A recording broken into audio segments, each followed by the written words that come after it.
Methodology here. I'm trying to get that hair down out of the mustache. I'm going to state a methodology here, and you can find that this methodology has been repeated in interviews I've been giving since 2000. I think maybe the first time I was on Coast to Coast, I even went into it. The methods that I'm going to describe are my own devising. I've been doing this since 1993. There's a lot of interviews, especially a lot of audio interviews that are out there in which I go into a lot greater detail than I'm able to at the moment. But I'm going to give you an overview as to how my system works so that you'll feel comfortable enough to proceed with the rest of the information, and then you can go and do the research to validate it all later. When you do that research, you can start off by going and doing a hunt on Google or someplace for like WebBot forum and go and jump to that. If you're absolutely new to this, maybe you want to get some easy entry into it, you can go look up JSNIP4 on YouTube. He's got JSNIP and the numeral 4. He's got a YouTube channel, and he's been doing summaries and has been following my work for years and takes the time to point out where it's been effective. So now the methods. Basically what I've done is I've come to the conclusion that humans are psychic, and most of us don't know it or acknowledge it. It may cause us to make certain moves with intuition, but we really don't bring it into our consciousness. So what I did was I devised a software that's basically of 4 components. The one component are these things called spiders, which are just search engine kind of programs that go out and read web pages. And that just goes out and looks for data, and I tell the spiders what to look for. The second component is the processing that weeds out all the data that we don't want, because it brings back vast quantities of stuff that's just not useful for us. And the third part is the lexicon. The lexicon is a dictionary of words in many different languages, but it has no definitions, which is why it's really called a lexicon and not a dictionary. And what it is attached to each of the words are values that are represented by numbers that go to how that word is perceived by the native speakers of that word in its emotional context. So see, basically what I'm looking for are emotional changes that show up in language. And it was always my understanding that I worked from since 1993 that these emotional changes were as a result of our psychic or intuition leaking out. And so what I've done is make a giant intuition sweeper. The way Google sweeps the internet and comes up with places for you to go and look at to respond to general or specific queries, what I did was to come up with a giant search engine that looks for distilled bits of intuition that end up on the internet in the form of language changes. So now, it's all done linguistically. The fourth component here, we have a database of some considerable size that runs in a language called SQL, and I'm able to do some very extensive data mining on this. And then at the other end of it, I do personal interpretation. So let me explain how that works. The data sets might bring back a collective psychic intuition. Okay, so let's choose as an example something I do not do. As a rule, I don't involve myself in personalities like celebrities, tabloid kind of things. I'm interested in a deeper level of discovery from this. So as a rule, I don't even look at and we throw out personalities and stuff. But at the moment, I'm going to use a personality as an example because it's the stuff I don't normally do. This is actually within the data, so as it occurs over these next I want to say 6 months, but maybe it was 7 months out in model space. I have a model that I moved through time, and I did the timing and then programming and all this on my own. So it's my own mechanisms. Again, I've discussed it in other interviews. But let's get to this personality as an example so I can show you the difference between the data and the interpretation.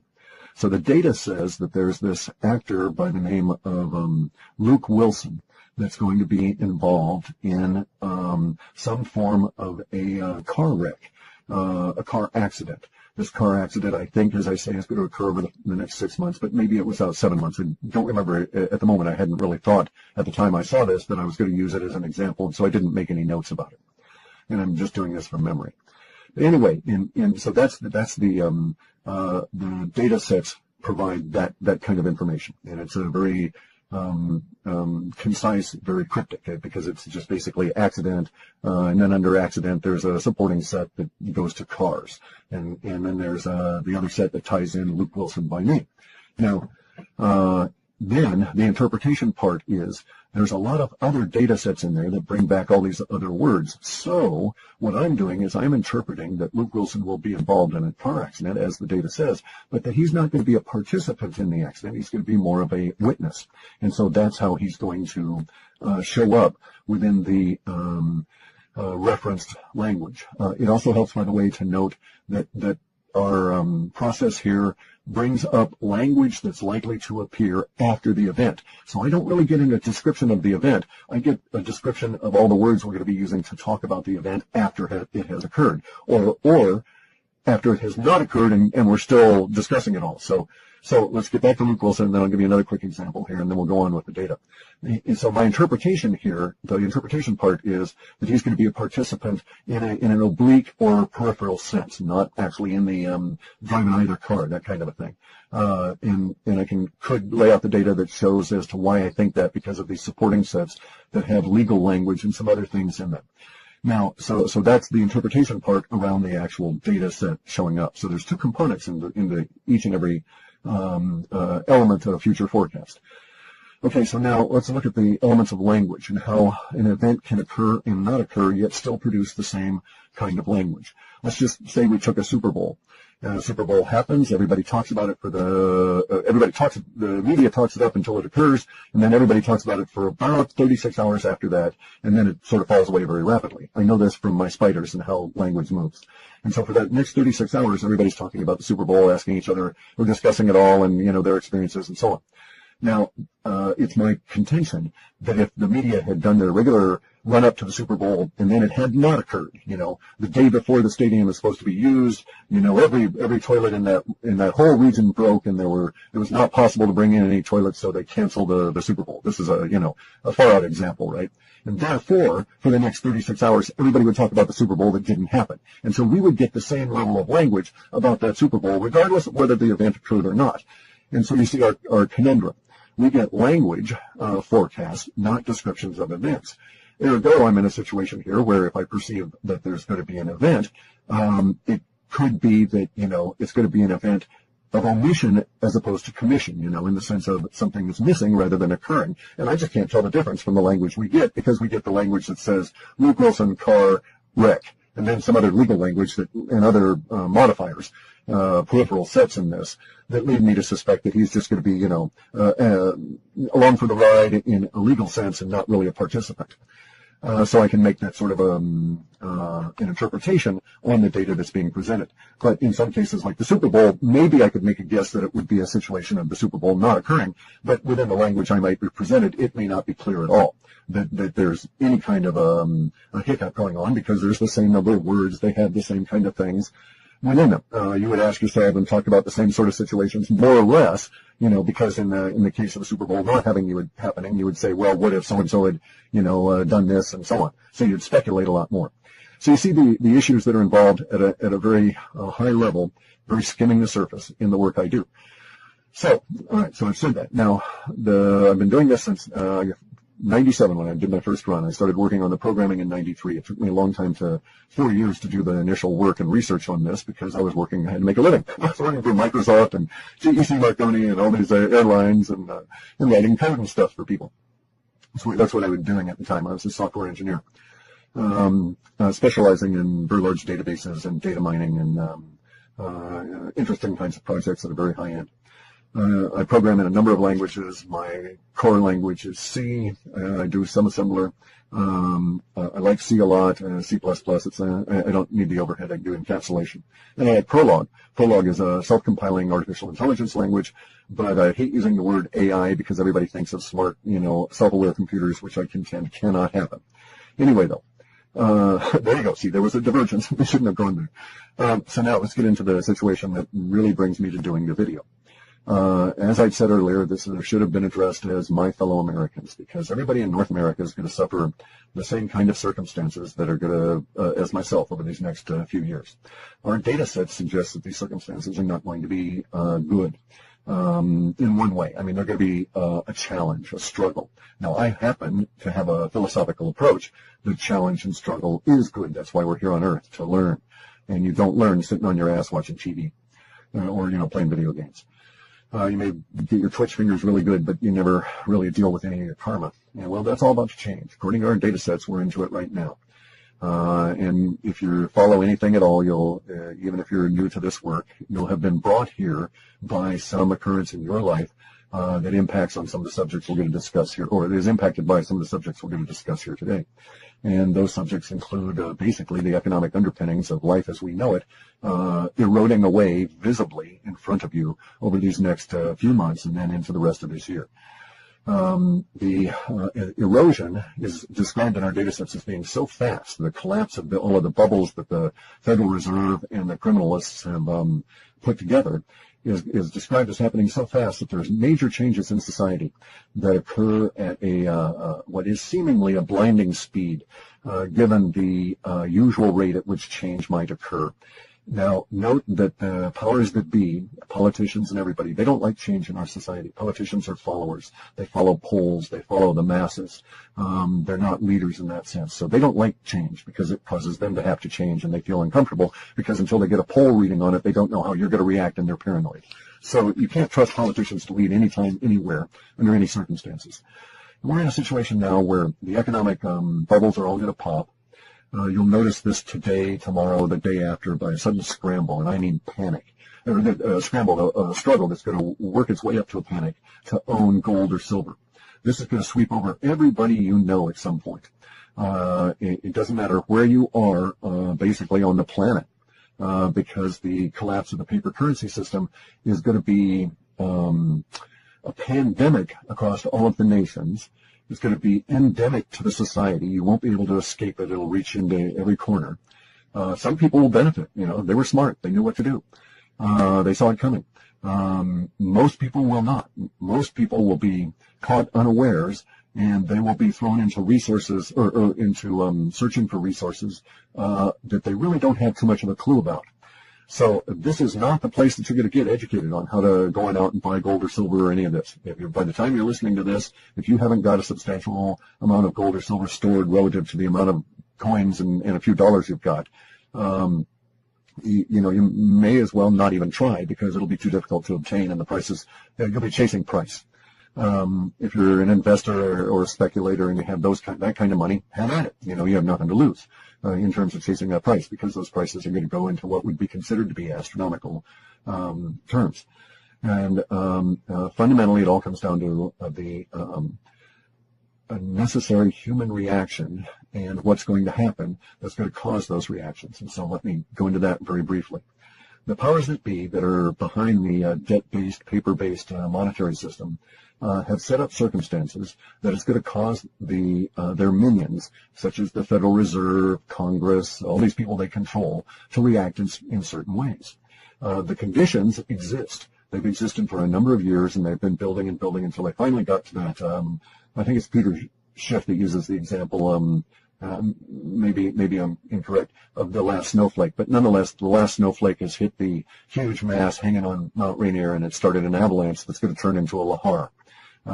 For those of you who don't live in volcano country, lahar is a water-fueled scouring mud flow that eats out old streams and creek beds, mixes up all that glacial fill rock and sand and gravel and stuff, and comes down like cement. It moves really fast. I mean, this stuff it moves at the 32 feet per second because basically it's slimy cement-like sludge that's falling down the side of a mountain.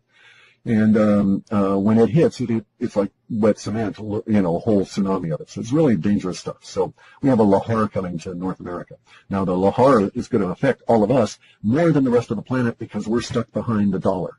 We're stuck behind the powers that be and the structure that they built for the dollar that's going to cause their minions to have this specific kind of reaction. That reaction will lead to hyperinflation.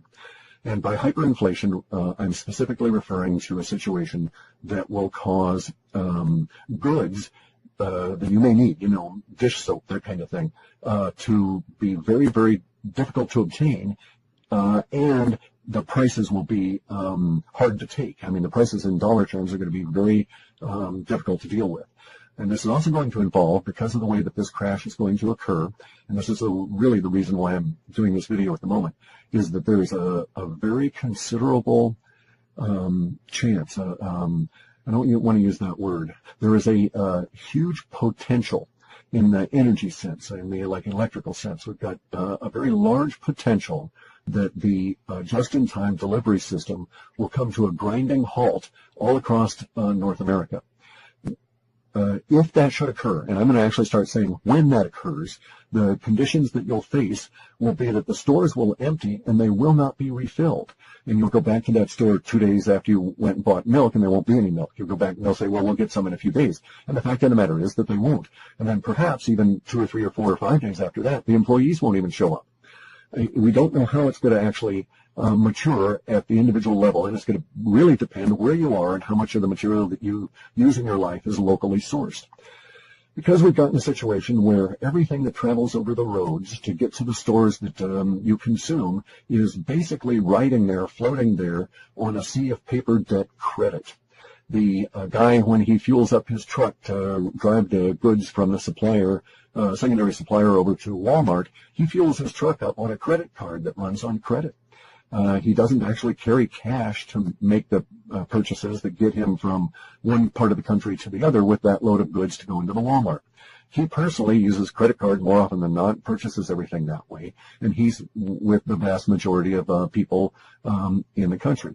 And it's not necessarily, there are going to be instances when these cards, the plastic, will not work. But that's not necessarily what we're talking about now in terms of the dysfunction that's going to occur. Because the dysfunction that's going to occur is the lack of credit that allows people to purchase things ahead of time and bank on being able to pay that creditor when the goods are sold. So that whole credit system is going to break down. And then there's the issues of the huge amount of capacity to move goods, but no demand. So it's got us into a situation where even the basics will now be threatened. And that's something that we all need to be aware of. I'm not saying that you should panic. I'm not saying to run on out and try and stock up on canned goods. I don't know that that's the solution. It's going to depend on where you're at as to how bad it might get for you at an individual level. You're going to have to analyze your individual circumstances for your financial capability to deal with a sudden rise in prices and unavailability of items. And then make some adjustments in terms of where you think you'll be 6 months out and a year out. And you'll know I'm correct if you're looking at this either ahead of time or later on, because you'll see that we're going to run into a situation of panic to purchase gold and silver and ultimately Bitcoin. Gold and silver is going to produce, that panic will be visible. You'll be able to see videos, and it'll even hit mainstream media, of people queuing up all around the planet to purchase gold and silver, and a lot of people behaving badly in mobs when they're not able to get some because the store will have to ration it because they won't have anywhere near the amount that the demand is going to seek. So prices will rise. Prices will rise fast. Prices will rise continuously. Prices may jump up and down the way that prices usually do. But for the gold and silver, we're going to get into a situation that's going to be, in my lifetime, absolutely unique. And I'm an old investor. And so that uniqueness is going to be a situation that my data suggests will occur in March and April, in which people will want to buy gold and there will be none offered. And so, for instance, right now, I think gold might be $1,200 or $1,300 an ounce to actually get some in your hand. Well, maybe by April, you might see a situation where someone's offering to buy it at $2,000 an ounce. Nobody's selling it. You know, they're saying to themselves, I'm not going to sell my ounce of gold for 2,000 bits of paper. And so they might say, well, we'll offer you 5,000 bits of paper, you know, or who knows? We just don't know where it's going to go, because the course of the no offer is going to totally destroy the artificial suppression that's occurred that I know for a fact has been in place at least since the year 2000 and has likely been there since the 70s. But there's documented evidence that, you know, of the gold suppression and the silver price suppression since the 2000 at least. So under those circumstances, we're going to get this panic to own the gold and silver. That will tell you that I'm correct about what else is going to come. That'll eventually trail down to Bitcoin. When people realize they can't get gold and silver, there will be this a surge to buy Bitcoin, and we won't see it because it's going to be online. You can go and look at like Fiat Leak and watch it occur.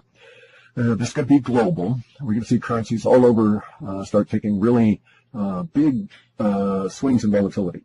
What we call wobble. That was what the data called it, a wobble. We're going to have a wobble for the dollar. It's just going to bounce around like that. And as it bounces around, confidence is going to be lost. Because every time it comes down, the populace is going to have one emotional reaction, and then as the Fed drives the price back up with their manipulation, the populace is going to have another reaction, and they'll go along with it. The popular reaction will be okay on the first bounce back up, and not that second one. From then on, confidence is totally shot, but the dollar is still going to wobble as it fades off into history.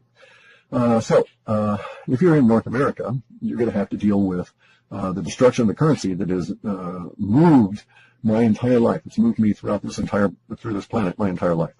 And it's going to be gone, effectively gone, especially as purchasing capacity dries up, because the response of the minions will be to hyperinflate. They don't have any other tools. They don't know anything else to do. They're really, really, really dumb. All these people at the top, they're just clever criminals, and there's a criminal system you live under, and that's why these really stupid people are running everything. And I cannot tell you how absolutely stupid these people are. But the system has got us locked in at an individual basis. That's going to change. The system is actually coming apart at the seams. Now, as this occurs, let me check my notes here. We're going to get to the situation here where, as I say, gold and silver will go no offer. The data shows shortly before that Bitcoin is reaching around 650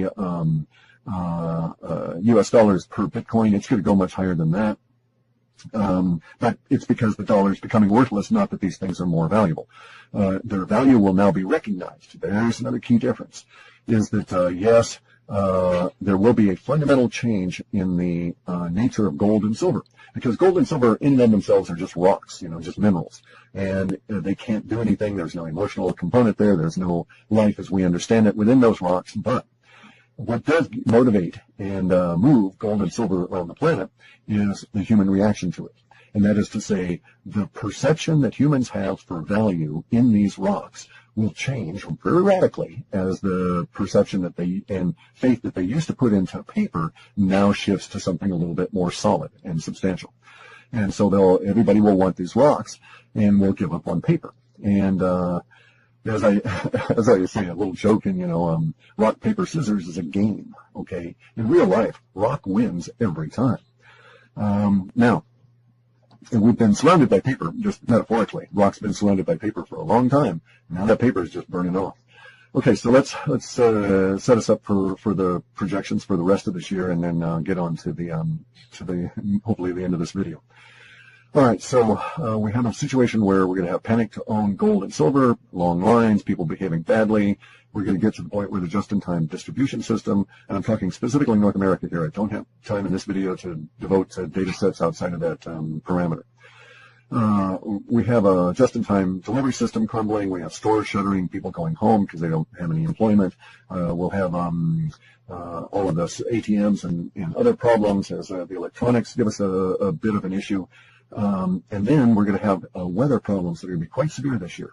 And so those weather problems are going to be very severe on the southeast in August through probably to the first part of October. And they're going to be very severe on the west coast from our abnormally warm spring all the way through an abnormally warm summer. Now, there's one caveat to this that I've got to put in place before I continue. And we don't have anything in the data to suggest that this will occur, but there is a small level of potential that it might. If the dollar system crumbles rapidly enough, the geoengineering, the weather modifications that you see every day if you look up and look at the sky and see the planes spraying those white trails around that everybody calls chemtrails, if the dollar fails fast enough, that'll stop, and it'll stop very rapidly. There is a suggestion in the data from years ago that did have some potential even years ago. So we do have some small growth in that area now within our model space, and it could happen that way. And so that may be an exacerbating component to this, is either the ratcheting back of the weather modification because nobody can afford the price of kerosene to put into the jets to fly them back and forth, or it may be that the chemtrail program collapses very rapidly. Now, regardless of that, without regard to that, the data set is growing there around a very hot, abnormally so, basically a big pool of heat that captures the west coast and sits around the west coast of the U.S., all the way from Baja well up into southeast Alaska. And it's a heat that's going to be crushing at points later in summer. Well, again, we'll know I'm correct if we have this very abnormally warm early spring, and it just doesn't fade the way that it usually does around here. If that's the case, then we'll get into this situation where we're going to have the problems from the heat, and we'll know months in advance. Now, it could be that they're able to maintain the chemtrailing up to a certain point, and then the chemtrailing suddenly collapses, and then we get into the heat very rapidly. I just have no way of telling how it's going to manifest. So if we have if we don't have this abnormally hot or warm spring on the west coast, then it's just regularly warm, and we have lots of chemtrails, then bear in mind this forecast still has a lot of potential to come true as long as the underlying economic destruction is ongoing. Because at some point they won't be able to afford to put the fly ash slurry into the air. And that's going to stop the chemtrails, and then the heat's just going to very rapidly escalate. And when that occurs, a number of effects are going to occur